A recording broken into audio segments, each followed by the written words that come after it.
नमस्कार, आप देख रहे हैं राष्ट्रपथ। मैं हूं आपके साथ अर्चना सिंह। हमारे सर जी हैं जिनके पास अद्भुत इंतजाम है। सर जी के पास ऐसा तंत्र है कि वो जांच करके तुरंत क्लीन चिट दे देते हैं कि देखिए इन्होंने कुछ गड़बड़ नहीं किया, मैंने सारे कागज चेक किए। उन्होंने सत्येंद्र जैन के भी चेक करे थे, मनीष सिसोदिया के भी चेक किए थे, और संजय सिंह तो खैर पाक साफ थे ही, वो तो वो कहते ही थे।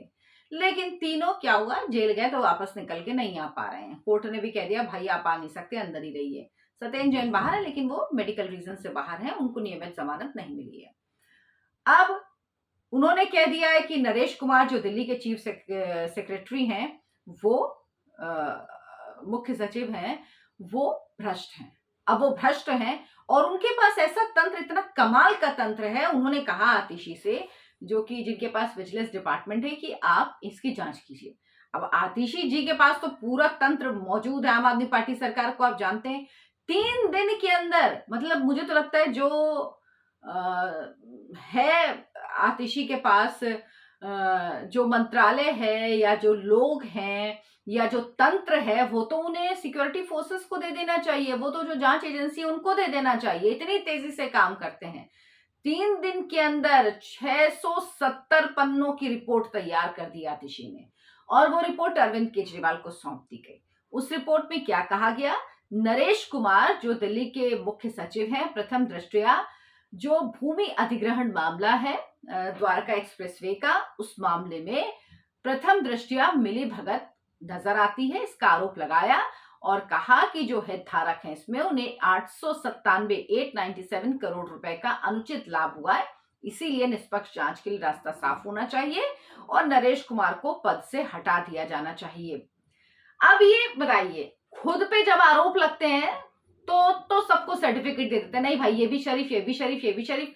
खुद के लोग जेल चले जाते हैं तो उनसे इस्तीफा। सत्येंद्र जैन कब तक जेल में रहे और जेल से ही अपना मंत्रालय चला रहे थे, कोई इस्तीफा नहीं लिया। मनीष सिसोदिया को सर्टिफिकेट दिए पड़े थे, संजय सिंह को सर्टिफिकेट दिए पड़े हैं। भाई जिनको कोर्ट जमानत नहीं दे रही उनको ये नहीं मानते। और अपना खुद अरविंद केजरीवाल पर कितने आरोप हैं। सीबीआई पूछताछ कर चुकी, ईडी का समन आ चुका, गए नहीं शामिल होने पूछताछ में। शीश महल के मामले में तलवार सर पर लटके, मतलब लंबे घोटाले, कई वीडियो बना चुकी हूं, इसलिए डिटेल में उसमें नहीं जाऊंगी। लेकिन अब उन्होंने नरेश कुमार पर आरोप लगाए तो उन्हें तुरंत हटा देना चाहिए। और कैसा मामला है वो सोचिए, 2015 का ये मामला है और अब इनको 2023 में याद आ रहा है। अब और इस मामले की जांच सीबीआई ऑलरेडी कर रही है। जो उस वक्त डीएम थे हेमंत कुमार, जो आर्बिट्रेटर थे, जिन पर आरोप लगा कि उन्होंने जो तय कीमत थी 41 करोड़, उससे बहुत ज्यादा 353 करोड़ करके कीमत जो लोगों को जो मुआवजा मिलना था वो मुआवजा दिलवाया। तो इसके बाद गृह मंत्रालय को रिपोर्ट गई, पहले ट्रांसफर किया गया हेमंत कुमार का, उसके बाद फिर उनको निलंबित कर दिया गया फिलहाल के लिए। तो वो निलंबित हैं। सीबीआई ऑलरेडी जांच कर रही है। अब सीबीआई के ऊपर कौन सी जांच हो जाएगी? क्या आम आदमी पार्टी के पास कोई और जांच एजेंसी है, पर्सनल जांच एजेंसी है? उसकी क्या क्रेडिबिलिटी या उसकी जो मान्यता है या उसका जो उसकी जांच होगी वो ज्यादा मान्य है सीबीआई से? या सीबीआई से कोई बड़ी जांच एजेंसी है देश में आम आदमी पार्टी के पास, जो वो जांच कर रहे हैं और कह रहे हैं कि नहीं अब हमने जांच की है? तो अब नरेश कुमार को, अरे भाई जिस मामले में ऑलरेडी जांच चल रही है उस मामले में आप क्या जांच कराएंगे? लिंक क्या ढूंढा? नरेश कुमार के बेटे उस कंपनी में काम करते हैं जिस कंपनी में एक कंपनी के डायरेक्टर हैं, वो किसी और कंपनी में भी डायरेक्टर हैं। उस कंपनी का जो डायरेक्टर, वो जो व्यक्ति है जो किसी दूसरी कंपनी में डायरेक्टर है, उसके ससुर का उस जमीन से वो मुआवजा मिला है, इसीलिए फायदा पहुंचा, अनुचित लाभ पहुंचा है। अरे भाई गजब हाल है। और दूसरी बात, क्या सच क्या झूठ, जब सीबीआई जांच कर रही तो जांच में सब साफ हो जाएगा। और नरेश कुमार को क्यों हटाना चाहते हैं अरविंद केजरीवाल, ये अब तक आप समझ ही गए होंगे। नरेश कुमार वो व्यक्ति हैं जिनके साइन से ही आगे सारी फाइलें जा रही, चाहे शराब घोटाले की हो, चाहे वो शीश महल घोटाला हो, या दिल्ली जल बोर्ड का घोटाला हो, या स्कूल घोटाला हो, सारी फाइलें तो उन्हीं के। और अब दिल्ली सर्विस बिल आने के बाद ये जो डिपार्टमेंट है ये उनके हाथ से निकल गया, अरविंद केजरीवाल के हाथ से। अब वो जांच जो हो रही, वो अरविंद केजरीवाल का तो आदेश मानते नहीं है, तो अरविंद केजरीवाल अब क्या करें जब उनका आदेश नहीं माना जाता? तो वो चाहते हैं कि किसी तरह से मुख्य सचिव को हटा दिया जाए, वो कोर्ट गए थे ये कहने के लिए कि दिल्ली सर्विस बिल का मामला कोर्ट में लंबित है, तो जब तक, क्योंकि रिटायर होने वाले हैं नरेश कुमार, उनका कार्यकाल केंद्र सरकार बढ़ा सकती, इस बात का डर है, इसीलिए कोर्ट में गए कि जब तक इस मामले की सुनवाई नहीं हो जाए तब तक कोई चीफ सेक्रेटरी दिल्ली का अपॉइंट ना हो, यानी दिल्ली में कोई चीफ सेक्रेटरी ना हो।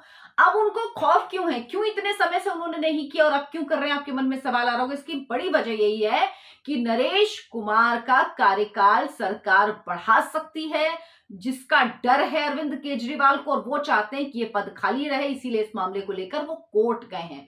कुल मिलाकर वो हमला नहीं कर सकते बीजेपी पर, वो नरेंद्र मोदी पर हमला नहीं, मुंह से बोल सकते लेकिन वो कुछ कर नहीं सकते, क्योंकि जानते हैं कि उनकी सरकार गले तक भ्रष्टाचार में डूबी हुई है। कुछ इसीलिए क्या कर रहे हैं, अब क्या करें, खिसियानी बिल्ली खंबा नोचे, तो उसके बाद वो नरेश कुमार को सोच रहे हैं कुछ नहीं तो इन्हीं को हटा दो, इन्हीं को अब आगे 6 महीने ना रहने दो, कुछ महीनों की तो राहत मिलेगी, कुछ तो हम सफाई लिपाई कर पाएंगे, कुछ तो हम गायब कर पाएंगे, जो अब नहीं कर पा रहे। दिल्ली सर्विस बिल आने के बाद तो अब इनके हाथ से सब कुछ निकल गया। और आपको याद होगा कोर्ट का फैसला आने के बाद जब ट्रांसफर पोस्टिंग का अधिकार दिल्ली सरकार को दिया गया था, तो एक हफ्ते में इन्होंने क्या गदर मचा दी थी, किस तरह से ट्रांसफर किया था और किस तरह से इन्होंने लगातार फाइलें तक गायब हुई, फाइलें तक कॉपी कराई गई, उसकी फोटोस्टैट कराई गई, फाइलें गायब कराई गई, तमाम ये चीजें हुई।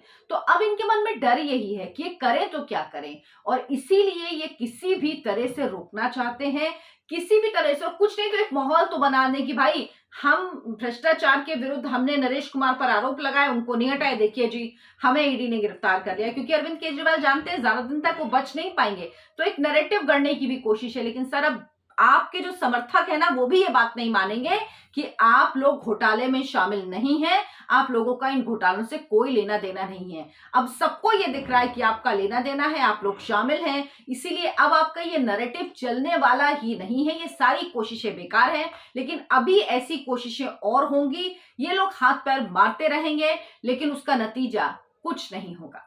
मेरे इस वीडियो को लाइक करें, शेयर करें और चैनल को सब्सक्राइब जरूर कर लें। नमस्कार।